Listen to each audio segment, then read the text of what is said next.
Doyt, I think, as you all know, has been traveling in Spain, and he's on his way back. And he sent me a text from the airport this morning just saying how much he's looking forward to hearing about this. And I asked him how Spain was, and here's his response. So good. Everyone here believes Lazarus is the beloved disciple. At least that is my sense. A couple other things before I start the presentation. As Diane mentioned, we've been doing a Lazarus minion for about the last 5-6 months. And I just want to make sure people are oriented to some things that are on the Epiphany website. This is the basic page, and Brian, if you could hit Learning and Preaching. And you go down here, there's actually a category for Lazarus, the beloved disciple. Click on that. Doyt claims that we are the only Episcopal church in the world that has a web page dedicated to Lazarus and the beloved disciple. I haven't done the checking on that, but I suspect he is right. And if you go down here, you scroll down a little bit. This thing is still in progress, but you can find, go back. Here is a video of Doyt giving one of his many presentations on Lazarus and why Doyt contends, and I agree, that Lazarus is both the beloved disciple and the primary author of the gospel according to John. You click on that, you can watch the video. Don't click on it, but go back up, and here are recordings of every one of the minions we've had. So in case you're interested in looking at that, feel free to do so. And if you click here, don't click on it, Brian, but if you click on here, you'll get a copy of a bibliography that I prepared, in which are the handouts here that go through just some of the materials that talk about Lazarus as the beloved disciple. Don't click on this, Brian, but if you go on Learning and Preaching, there's a sermon library. There's a sermon library, and many of the sermons, perhaps all the sermons that have been given here in recent years are on there, and they are categorized by various topics. One of the topics is Lazarus, and believe it or not, there are 27 sermons that fit within that category. About half of them by Doyt, but there are a bunch of them by Kate and a variety of other people talking about Lazarus as the beloved disciple. All right, presentation. Go ahead with the PowerPoint. This all came about, I listened to several of Doyt's presentations on Lazarus, and I expressed a lot of concern about that. Why had I never heard this crazy theory before? Which taught me a lesson. Never, ever ask Doyt a question like that unless you're willing to get sucked into doing a whole lot of work, and that's what happened.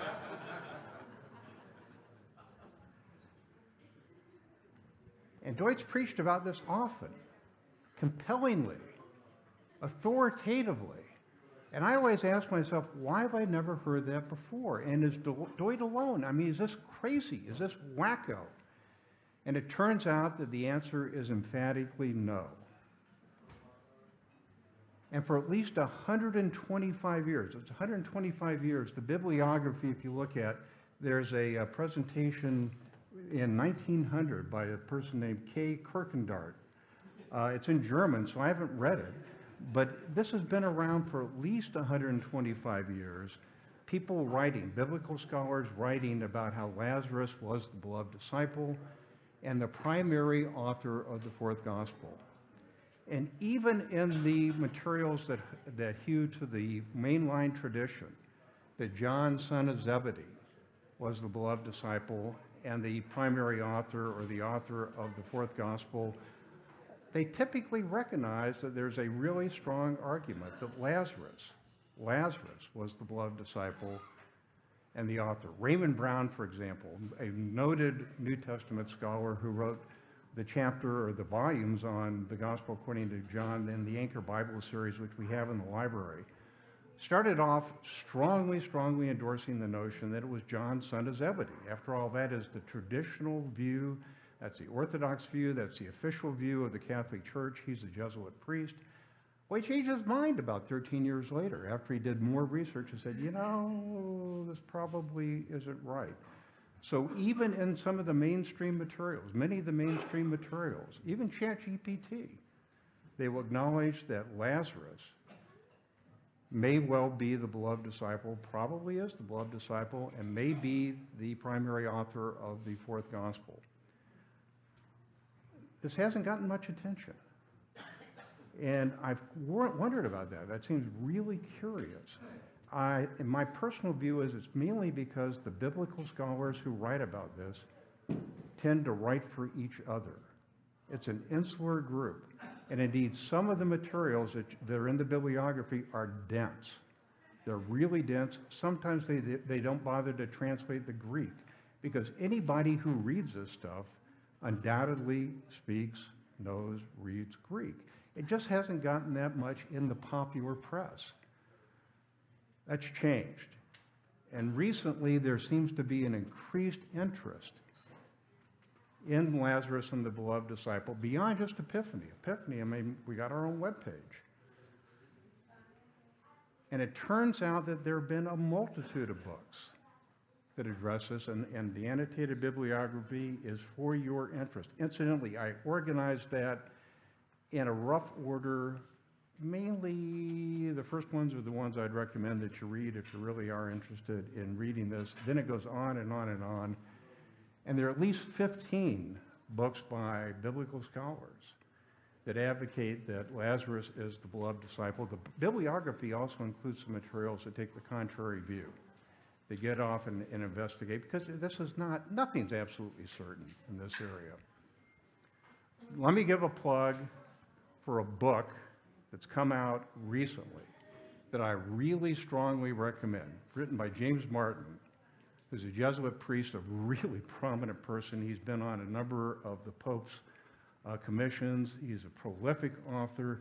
And this book, Come Forth, is phenomenal. It's really, really phenomenal. And it's getting pretty widespread. I strongly suspect, that if you go to Kate's bookstore in Oklahoma, this will be prominently displayed on the bookcase. I was recently, what's the name of the bookstore in Seattle? The great old. Yeah, we were there, and this was a couple months ago, and this was prominently displayed on one of the tables. It's a great book. It's gotten a lot of press, and in it he advocates that Lazarus was the beloved disciple and the primary author of the fourth gospel, and does so in a compelling fashion and also in accessible fashion. It's beyond just a biblical scholar dry thing. It includes a lot of personal accounts of him visiting Lazarus' tomb. It goes through some of the art through the decades that have dealt with Lazarus. And it's just a really loving analysis of this whole issue, and gives you a lot of life lessons and other things to reflect on beyond just worrying about whether or not Lazarus was the beloved disciple. At the end of one of the presentations that Doyt made, John Starbird asked a question that I thought was fascinating. He said, Doyt, how would this be received, this theory about Lazarus, be received in Canterbury? And Doyt told a story about when Rowan Williams was here. Doyt asked him about whether or not Lazarus was the beloved disciple and the author of the fourth gospel. And Rowan Williams responded, the official view is that the fourth gospel was written by John, son of Zebedee. A response absolutely appropriate for the Archbishop of Canterbury. Technically correct, non-answer. Well, when James Martin wrote this book, it turned out that the Pope, who also has to hew to the official church view the beloved disciple was John, son of Zebedee, wrote this endorsement, which will appear in February of next year when the paperback issue is editioned, where he goes on praising the book, praising a book.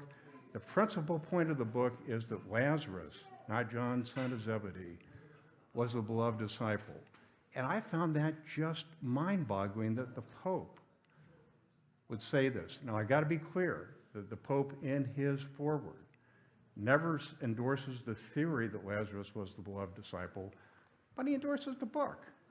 And so that, I think, gives you at least some flavor for how this theory is starting to gain a lot of traction. Here's a real rough table of contents on things I hope to cover today, and this is fairly ambitious. And it's in part because I'm trying to synthesize what we've covered in about 6 different presentations on the Lazarus Minion. But I want to talk about what the fourth gospel itself says about its author, what it means to be the author, the tradition, the historic tradition that it was John, son of Zebedee, the fact that Jesus, in fact, did have a group of disciples besides the 12, many of whom were in Judea, including Lazarus. Then I want to do an exegesis of the fourth gospel, the passages that talk about Lazarus and the beloved disciple. And then finally talk about why any of this matters. Why do we care? Okay, the fourth gospel itself, it's anonymous. Many people don't realize that the fourth gospel never itself says who wrote it. There's a superscription that says, according to John. And biblical scholars are pretty clearly of the view that that was added about 100 years after the fourth gospel started to circulate. So the fourth gospel itself doesn't answer the question who the beloved disciple was, and it just doesn't identify John. There are 3 epistles that are ascribed to John. They also are anonymous. None of them say that this is a letter from John. 1 John really isn't a letter, it's more of a sermon. 2nd and 3rd Johns identify the author as the, quote, elder. And that's going to be important when we get back to some of the other historical information, just the elder, whoever the elder is. Well, the fourth gospel itself doesn't identify a person by name as the author, but it does talk about who wrote it. And it does so in 2 places. First, in the 21st chapter. And this is the section after Peter this is after Jesus appears to a group of disciples at the Sea of Galilee or the Sea of Tiberias after he's been resurrected, after the resurrection. And Peter is talking to Jesus and turns around and sees somebody hanging around behind him, and it's the beloved disciple, the disciple whom Jesus loved. And we shorthand that as the beloved disciple. And it goes on to say this, in other words, the beloved disciple is the disciple who has testified to these things and has written them, and we know that his testimony is true. So it says that the beloved disciple is the source of the fourth gospel. It also covers this in chapter 19, at the crucifixion. While he's on the cross, Jesus, well, there were 4 people there, 3 Marys and the beloved disciple. And the beloved disciple saw the soldiers pierce Jesus' side. And then there's this parenthetical, he who saw this, in other words, the beloved disciple, has testified so that you may also believe his testimony is true, and he knows that he tells the truth. So both of these passages tell us that the beloved disciple was the source of the fourth gospel. They also tell us he was an eyewitness, and that's important. That gives additional credibility, strength to the fourth gospel, and it comes across when you really start to parse the fourth gospel in detail in many, many respects. These passages are written in the third person. For example, it says, this is the disciple, and we know that his testimony is true. So whoever wrote that wasn't the beloved disciple. Same thing with the passage in John 13. Scholars call these the we passages. And what message do we draw from that? Basically, it's that the beloved disciple was probably the source, but somebody else assembled the fourth gospel, at least in its final form. Now, the passage in John 24 says that the beloved disciple has written them. That seems kind of inconsistent with the fact that it's in the third person. Well, it turns out that the word used in Greek, grospos, doesn't necessarily mean that you're the person who actually took quill to papyrus. Rather, you caused the matter to be written. Now, this is, I guess, kind of transparent, but way back when, the concept of who was an author did not necessarily mean that this was the person who actually typed it, or they didn't type back then, but wrote things on a quill, with a quill on a papyrus. And most of the teachings back then were oral, and followers would then transcribe this into written form. That is not unique to the gospel according to John. That's true of most of the Old Testament prophets. Isaiah didn't write the book of Isaiah, a group of his followers did. Same with Ezekiel, a whole bunch of the other. So there's nothing particularly abnormal about this. Most of the teaching by the beloved disciple and others was oral, and then that was at some point in time written down probably by a follower. The superscription, added about 100 years after the fourth gospel began to circulate in its final form, says it's according to John. Doesn't say it was written by John. This is according to John. And there's a ton of evidence that the fourth gospel, like most other books in the Bible, went through a whole lot of additions, redactions. Here are a couple examples. The chronology and the geography are kind of scrambled in the fourth gospel. And indeed, some scholars have tried to put the fourth gospel into purely chronological format, and they move things around. But for example, Jesus is in Judea, then he's in Galilee, then he's in Judea, and he jumps back and forth in a fashion that it looks like maybe things were a little out of sync. And in addition, chapter 20 ends with something that indicates that this was probably the end of the gospel, and chapter 21 was added later. My point here being that the fourth gospel went through a lot of additions, a lot of redactions, and it was probably done by a follower of the beloved disciple.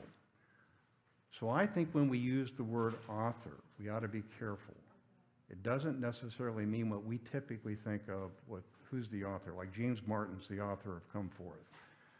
The author of the fourth gospel probably, as we use the word, ought to mean the primary source, the person who was the teacher, who then somebody else or group of people later on assembled this, edited it, redacted it, put it down on paper.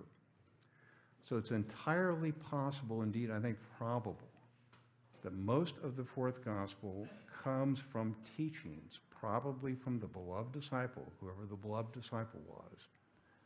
And many of those teachings probably were far earlier than the date that the fourth gospel was finally assembled. Most scholars think that this occurred really starting about years 50, 60, 70, 80, 90, and maybe there were some rough drafts.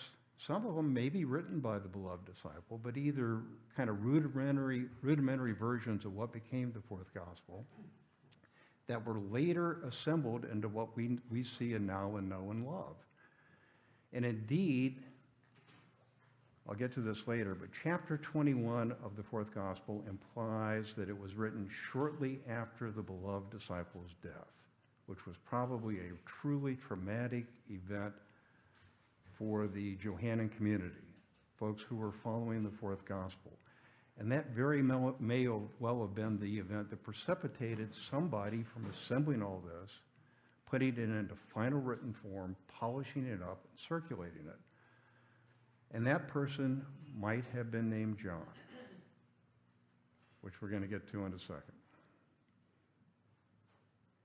I want to switch topics a little bit and talk about the Orthodox view that John, son of Zebedee, was that John, one of the 12 disciples, and also the beloved disciple and the author of the fourth gospel.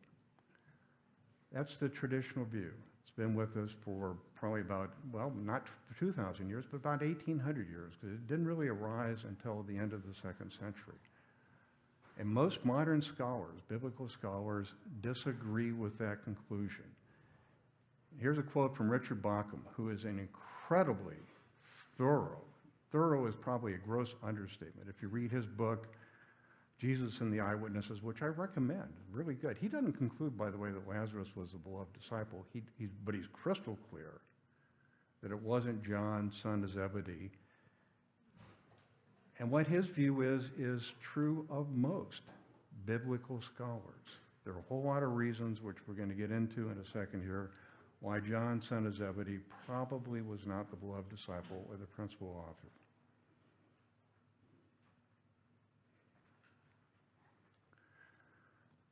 The mainstream tradition traces to writings in the late 2nd century, in other words, about 100 years after the final version of the fourth gospel began to circulate widely.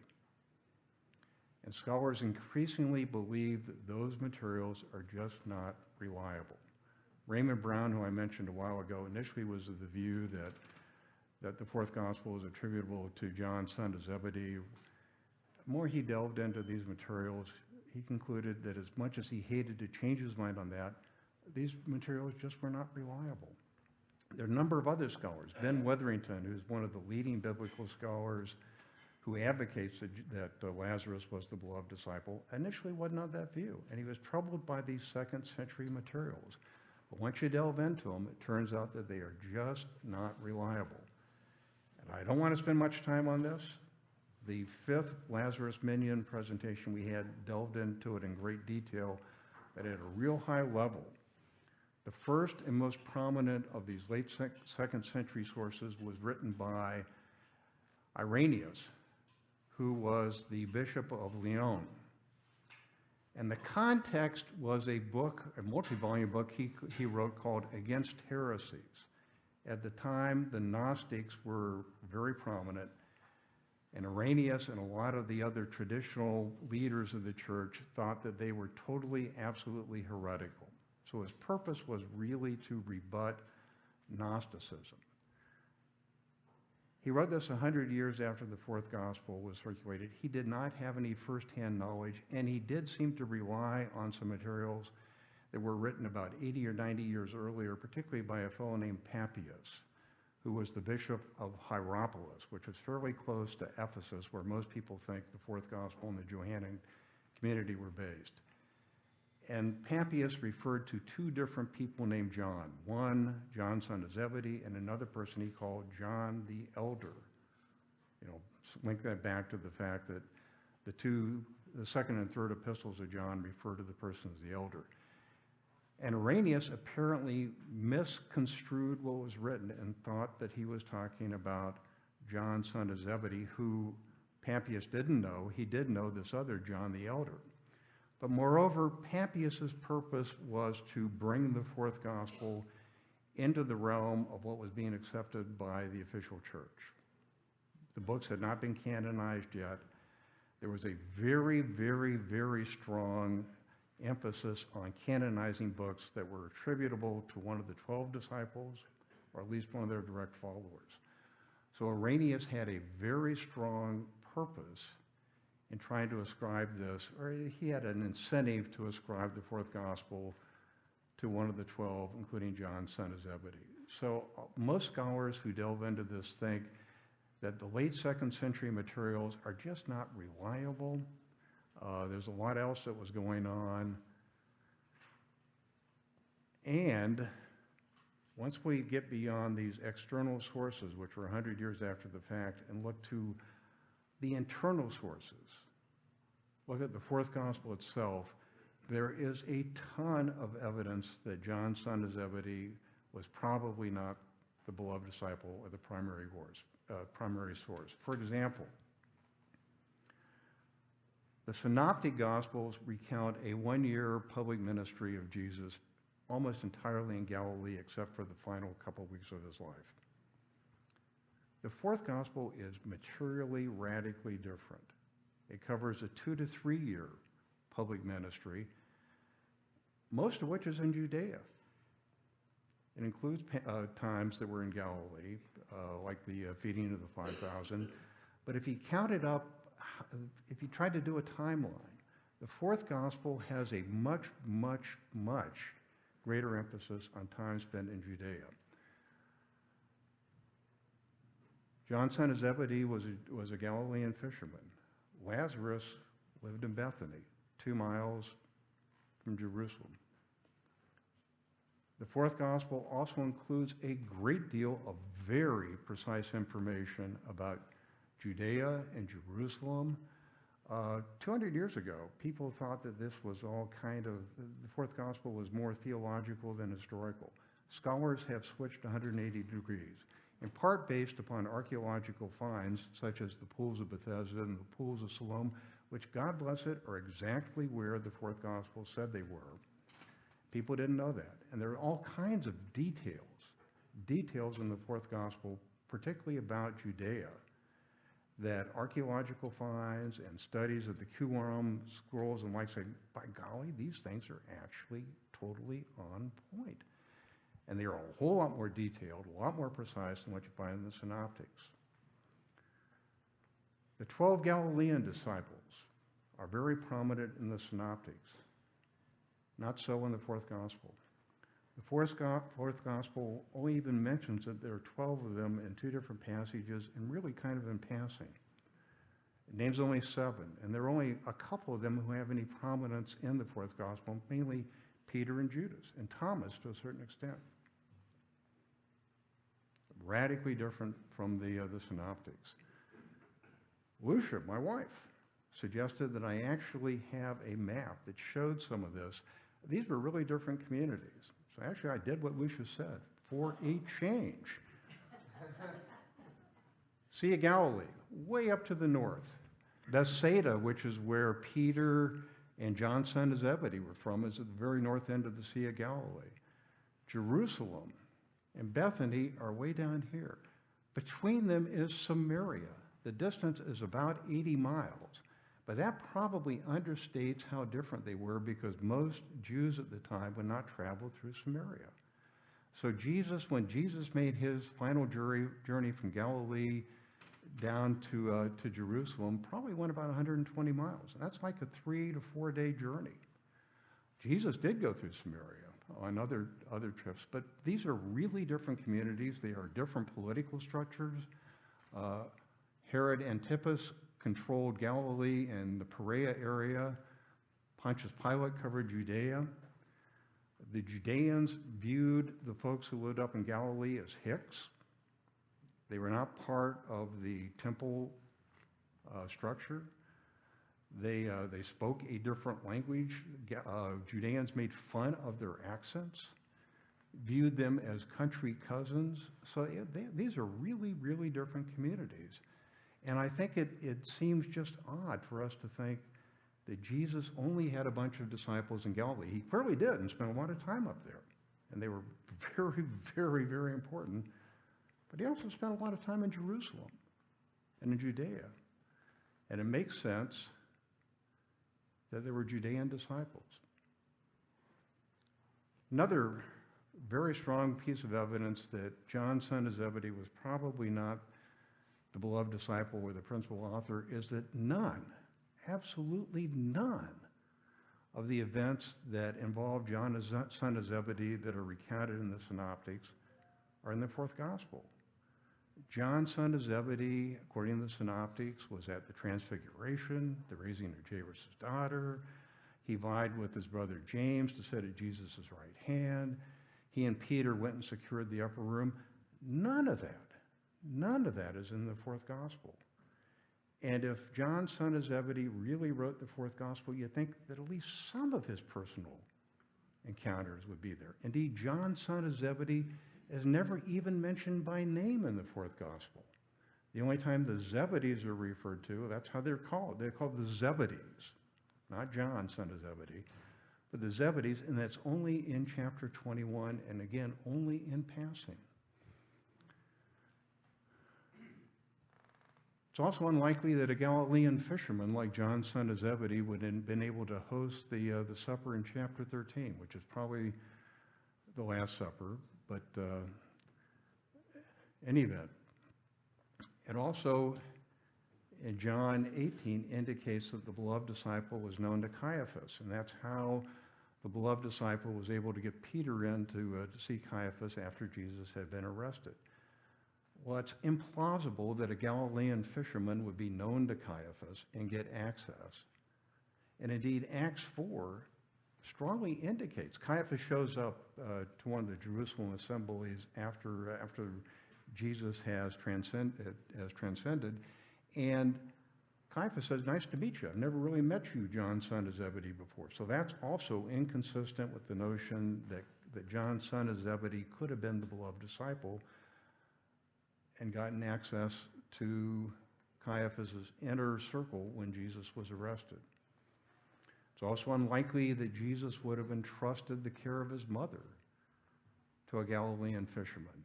On the cross, Jesus does see the beloved disciple and says, please take care of my mother. This is now your mother, and mother, this is now your son. On the other hand, Lazarus lived 2 miles away, was quite prominent in the community, and was very able to take care of his mother. Chapter 21 indicates that the Zebedees and the beloved disciple were at the Sea of Tiberias. The inference, not lead pipe cinch, but the inference is that these were two different people. Acts indicates that John, son of Zebedee, was an ordinary, unschooled person. Well, that makes sense. He was a Galilean fisherman. That's not consistent, however, with being the author of the absolutely beautiful, theologically sophisticated poetry that we find in the fourth gospel. In any event, leaving aside John, son of Zebedee, there's a lot of evidence in the fourth gospel, and it just makes common sense, that Jesus did in fact have a substantial group of Judean disciples, beyond just the 12 who are prominent in the synoptics. For example, John 7, 1 through 4 says that Jesus left Galilee to go down, was urged by his brothers to go down to Galilee so that he could deal with his disciples who were in Judea. Joseph of Arimathea is referred to throughout the synoptics and in the fourth gospel as a disciple of Jesus. Arimathea was a little bit north of Jerusalem, part of Judea. Nicodemus, who is mentioned only in the fourth gospel, was also a Judean, another follower. He was a member of the Sanhedrin. Incidentally, Joseph of Arimathea and Nicodemus were part of the Jewish official circle. Lazarus probably was too. And so it's very interesting that the group of people that Jesus had in Judea, who were his followers, included infiltrations of people who were prominent in the Jewish hierarchy. And that's interesting. And it has some implications throughout, and we see it in other places. So anyway, my point here is just that Jesus did have a group of disciples in Judea. Another example, after Jesus was baptized, he and his disciples went out into the Judean countryside and they baptized. Other examples, Jesus had a bunch of disciples, not just the 12. Luke says that Jesus appointed 70. And in Acts, after they decide they need to replace Judas, they talk, well, there are a whole bunch of other folks who have been following Jesus throughout this time. My point being that it makes perfectly good sense that Jesus had a group of Judean followers, disciples, and they include Lazarus. Mark Steib, who's mentioned quite a bit in James Martin's book, has this, I think, really nice summary that Jesus had a group of disciples separate from the 12, in which Lazarus was a key figure. So I think we have to take that as a premise. And let's spend just a little bit of time with Lazarus, Mary, and Martha. They lived in Bethany. Bethany is darned close to Jerusalem. It's on the eastern slope of the Mount of Olives. It's about 2 miles away. And all of the Gospels, including the Synoptics, make the point that Bethany was a real point of, it was Jesus' base of operations, particularly during the last weeks of his life. He goes back and forth from Bethany to Jerusalem. And here are just a whole lot of examples. And just in the interest of time, I'm not going to go through them all, but Bethany was really an important place, geography, in the fourth gospel and in the synoptics. James Martin, I think, summarizes this really nicely. And he says it's just not debatable that Jesus had a group of disciples in Judea, and particularly in Bethany, and he spent a great deal of time there. It calls it their house in Bethany is a support station for Jesus.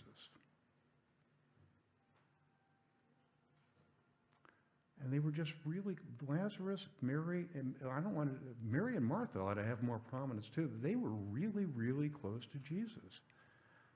And they were his friends. And James Martin has a great chapter in his book that really resonated with me. I never thought about Jesus needing friends. We need Jesus as a friend, but Jesus needed friends. It was really special.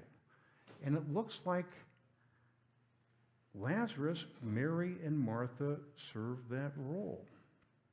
And it's just really beyond debate that Lazarus, Mary, and Martha had encounters with Jesus before the famous chapter 12, raising of Lazarus. For example, Mary and Martha sent word to Jesus that, Lord, he whom you love is ill. It's not the first time that Jesus has met Lazarus. He whom you love is ill. And Jesus knew immediately who they were talking about. They didn't even have to ask him to come to Bethany. And when Jesus got this word from Mary and Martha, he said, our friend Lazarus has fallen asleep, but I'm going there to awaken him. And that reads as though Lazarus had a very special place with Jesus and the other 12. They knew who he was. And in Jesus' final discourse, he espouses a bit on what it means to be a friend. We often think of friend as kind of, a casual acquaintance. That's not how he's using the word friend. Jonathan Roberts will probably focus on agape versus filio. Here he's using filio. But he goes on to say that a friend is somebody for whom you will lay down your life. It's really special. And it's only in the Last Supper that Jesus calls the 12 his friends. Frederick Baltz, who's another scholar, argues that Lazarus was Jesus' friend, or identified as his friend before the 12. The 12 were elevated to this exalted position of friendship earlier. And it's also crystal clear that Jesus incurred a lot of danger and a lot of hardship to answer Mary and Martha's call to go visit Lazarus. The context was that Jesus had almost been stoned for preaching in Judea about how he was one with God. Very controversial. And they escaped. He and the disciples escaped across the Jordan to the place where John had been baptizing. I'm not sure how much significance to draw this, but it's called Bethany across the Jordan. But he's off in Bethany across the Jordan. Jesus gets word that he whom you love is ill. And he decides to go deal with the situation. And his disciples say, are you kidding me? Really? They're trying to stone you. You're going to go back into the lion's den. You're going to go back to Judea. You're really going to do that? And Thomas said, let's go also, so that we may die with him. Some people think Thomas was being brave. A lot of people think he was being sarcastic. And there's no indication that Thomas or any of the other 12 went with Jesus for the raising of Lazarus in chapter 11. It doesn't say they didn't go. But in any event, the real point being that Jesus must have really, really loved Lazarus and had a really, truly special relationship with Lazarus, Mary and Martha, in order to put himself at substantial risk to answer that call. The phrase, the beloved disciple, is really the disciple whom Jesus loved. Well, Lazarus is the only person in the Gospels called on Philios, those whom you loved. Now, the two other people who are called agape, perhaps an even deeper form of love, and they are Mary, Martha, and Lazarus. And many scholars have pointed out that that provides a really, really substantial clue that the disciple whom Jesus loved was Lazarus, perhaps Mary or Martha, although there are a lot of other indications that the disciple whom Jesus loved had to be male, which I can talk about if you want. But in any event,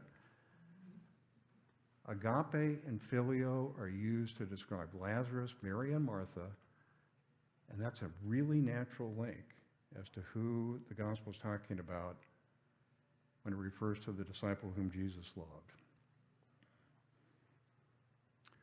Mary and Martha confront Jesus when Jesus shows up in some pretty blunt, critical language.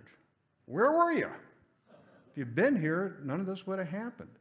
Now, that's not the kind of language that people typically use to the Son of God. There was a close relationship, a really close relationship, and it's pretty similar to the language Martha used in Luke when she is reprimanded for doing all the work while Mary is at Jesus' feet. But there are a lot of other passages in chapter 11 of John that show just the incredible depth of Jesus' relationship with Lazarus. Jesus wept when he learned that Lazarus had died and been buried. Lazarus was very prominent. And when Lazarus died, a number of the Jewish leaders in Jerusalem came to console Mary and Martha. And they commented, look how he loved him. Look how Jesus loved Lazarus. Again, the word love. Which gets me to a related point. Jesus was really well known to the Jewish leaders. Bethany's close by. A bunch of the Jewish leaders had come to console Mary and Martha. And when they saw Jesus weeping, and after they saw the raising of Lazarus, many of them believed. They converted, like Nicodemus and Joseph of Arimathea. But some of the others went to the chief priests and the Pharisees at a meeting of the council and said, what are we going to do? This guy's performing all kinds of signs. If this keeps up, everybody's going to believe in him.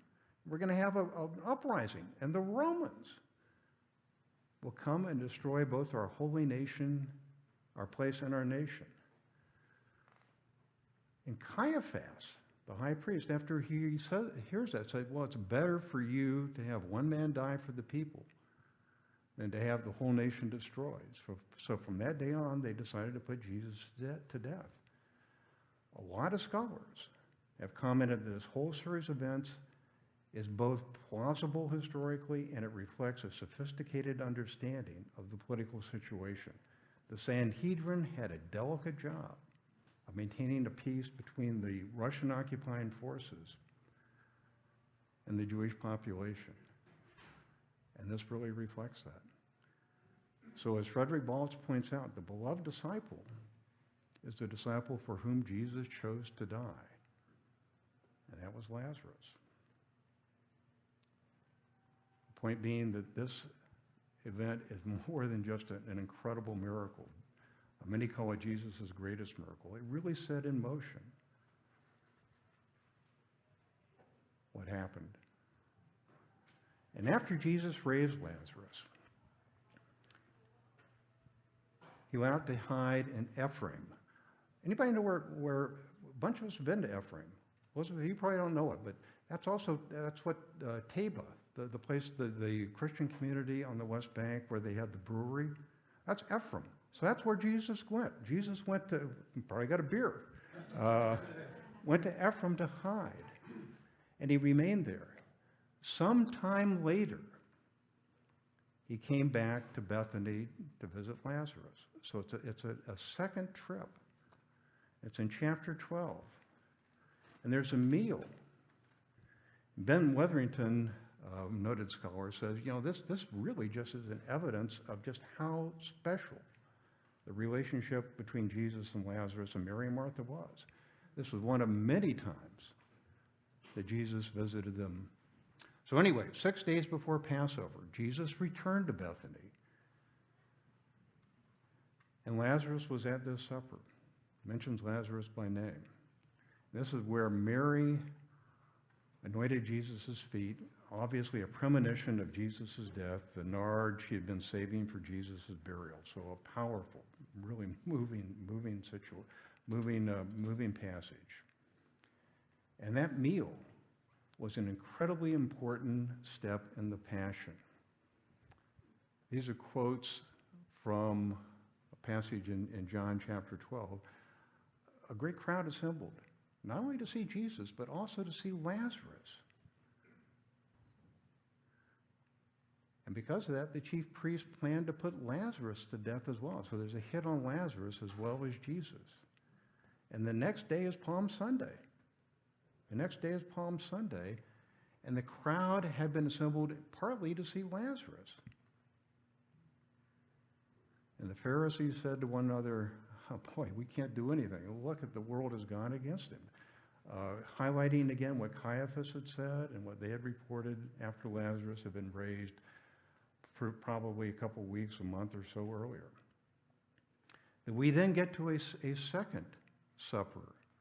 This is in John chapter 13. It's a different supper.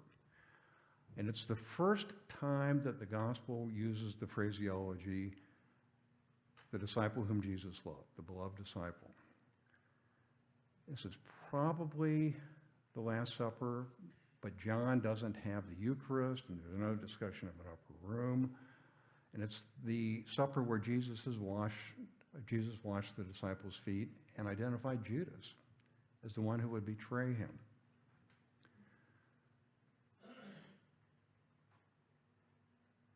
The beloved disciple was reclining next to Jesus at this meal. That's exactly the same position Lazarus had been occupying in the supper a month or two earlier.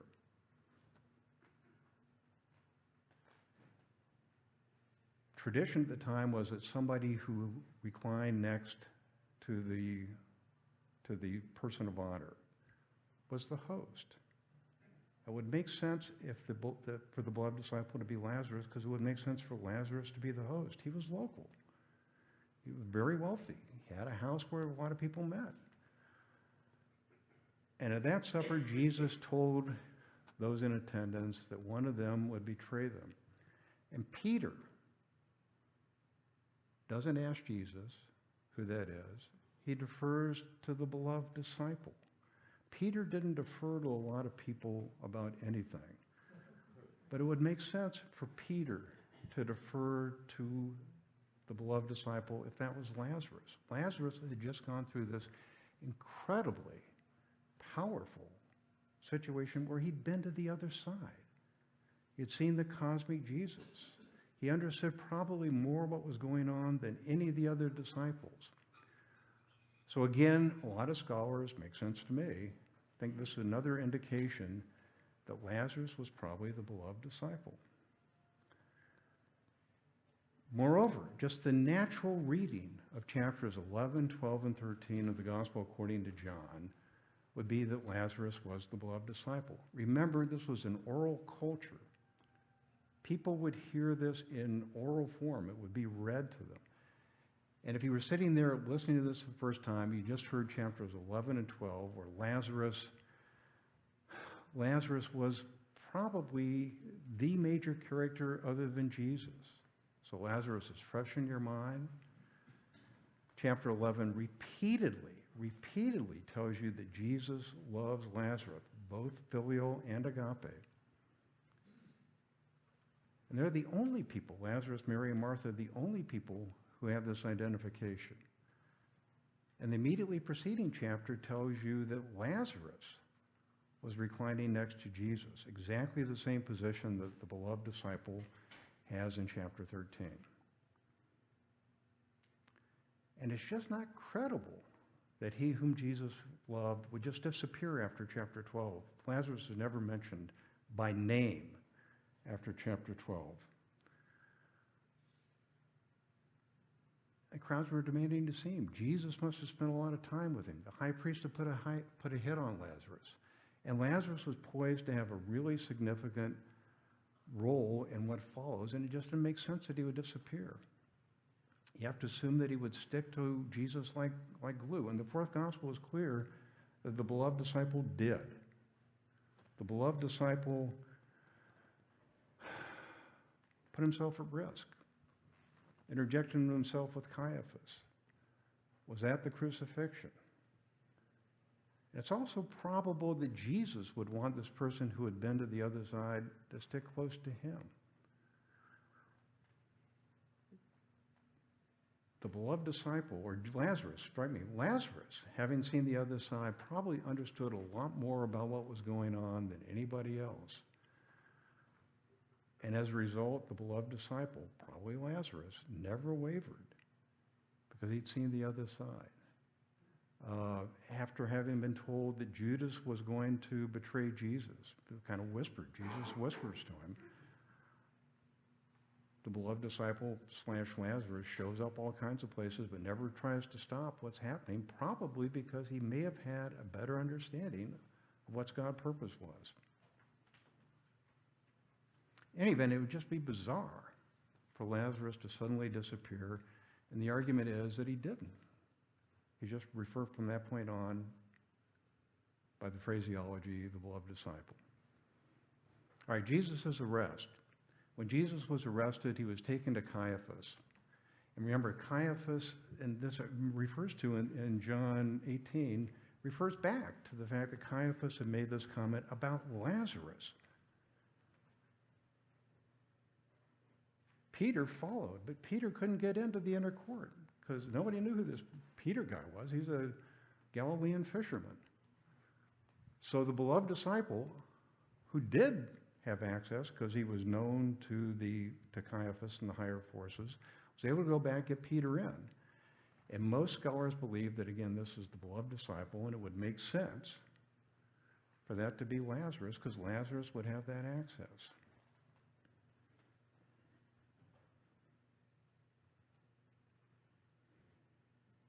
And again, he'd be fearless. Having died once and been raised from the dead, you're not really worried about what Caiaphas can do to you. All right, crucifixion. When Jesus was crucified, the synoptics tell us that the 12 disciples deserted him and hid. Not so of the beloved disciple. John tells us that there were 3 Marys at the cross and the beloved disciple. And when Jesus saw the beloved disciple, he instructed the beloved disciple to take care of his mother. And that would make sense if that was Lazarus. They had this incredibly close relationship, plus he was local. He was local and he was able to take care of Mary. And that may explain why Mary then was at Jerusalem for Pentecost, when we have in Acts. It's unlikely that John's son Zebedee, who lives about 100 miles away, 90 miles away, would be taking care of Jesus' mother. Again, Frederick Balch just makes this point, that Lazarus, having died and having been raised from the dead, would be unafraid of doing any of this. He would be at the cross. All right, the empty tomb. Early the first day of the next week, Mary went to the tomb and saw Simon Peter, and then Peter and the beloved disciple let out for the tomb. The beloved disciple outran Peter. If Lazarus was the beloved disciple, that would make sense. He was local. He knew where the tomb was. He'd been at the crucifixion. He probably knew Joseph of Arimathea. He'd been to the crucifixion. He probably knew where the tomb was from that. He probably had adrenaline. He probably had some premonition as to what was going to happen, having been through a very similar situation himself a couple months earlier.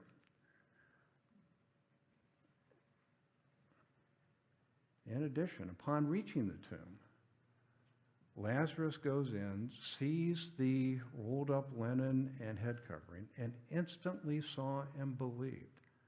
Been there, done that. Already had his own burial cloth removed, and so it would make sense if the beloved disciple was Lazarus for him to instantly believe what was happening. Final passage where the beloved disciple appears. Sea of Tiberias after Jesus is resurrected. Nobody recognizes Jesus other than the beloved disciple. Then after breakfast, after they eat the 153 fish,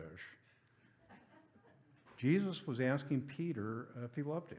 There are three responses. And there's an interesting juxtaposition of filial and agape that we don't have time to. But Jesus predicts Peter's death. And Peter turned around and said, well, yeah, but what about this beloved disciple guy who's behind us? Now that would make sense if the beloved disciple had already died and been raised, i.e. Lazarus. It really wouldn't make sense for anybody else. If it was a Galilean fisherman, why would he ask, what about this guy behind me? Is he going to die also? So a rumor spread that the beloved disciple would not die. Again, that only makes sense if the beloved disciple is Lazarus. People would say, he's already died. Is he going to die again? I guess he won't die. And so, again, that makes perfect sense if it's Lazarus, makes no sense if it's anybody else.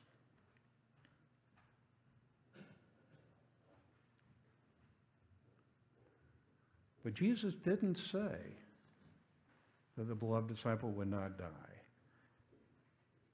And John 21 goes on to clarify that that's not what he said. And most scholars interpret this to mean that the beloved disciple, in fact, did die,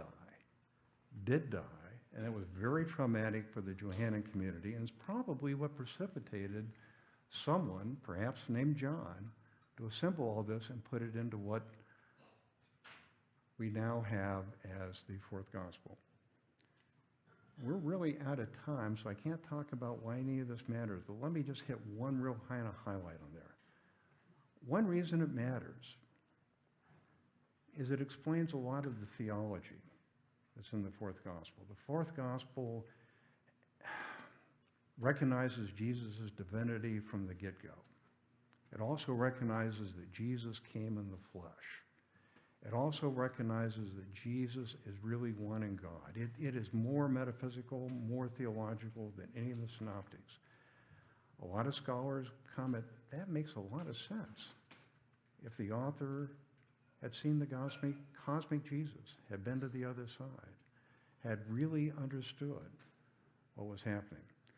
The other reason why a couple other reasons why it makes sense to do this. One is that it explains a lot of the differences between the fourth gospel and the synoptics. The synoptics have a Galilean focus because they were written by either Galilean disciples or immediate followers of Galilean disciples, so they wrote about what they knew about. So you don't have to worry about whether or not the synoptics or the fourth gospel are right and the other one wrong. They just have different perspectives. And finally, doing all this brings home in a much better, more real fashion for all of us the Gospels. It brings them alive. It really is just a fun and loving exercise, and it has been for me. So we are way out of time, so I will shut up. I mean, if anybody has any questions or comments, or you got to run off to... When did Lazarus actually die? Nobody really knows, Steve. I mean, the theory is that most people think that the fourth gospel was written about 90. And Lazarus would probably have been about 80 years old, 70 or 80 years old at the time. He had probably died about then, but he'd probably been preaching, they think mainly in Ephesus, since about 50, 60, 70, 80, 90, and he had a lot of disciples, one of whom was probably John of Patmos, or John the Elder. People disagree as to whether or not those are two different people or the same person. John of Patmos also wrote Revelation. Patmos is a little island right off the coast of Ephesus. And John of Patmos was exiled there by the Russian emperor at the time, and he was released in about 95 or so. So he may have written this in about 95 AD, but based upon, the theory goes, a lot of teachings from Lazarus that date back 20, 30 years before that. But nobody really knows. Nobody really knows. And nobody really knows what happened to Lazarus after this. Doyt thinks he ended up in Cyprus. That's what the Eastern Orthodox Church thinks that. The Western Orthodox Church thinks he ended up in France. Others think he was in Ephesus. Yeah, Elizabeth. Doesn't Doyt also think that in Matthew, the rich young man who not able to get up to his wealth, so on and so forth, is Lazarus as well? Yeah, he's the only other person who the Gospels identify individually was somebody Jesus loved. And he was a rich young man. Lazarus was rich. So yes, there's a lot of thinking. That's an example of, there are about half a dozen places in the Synoptics where people think Lazarus makes a veiled appearance.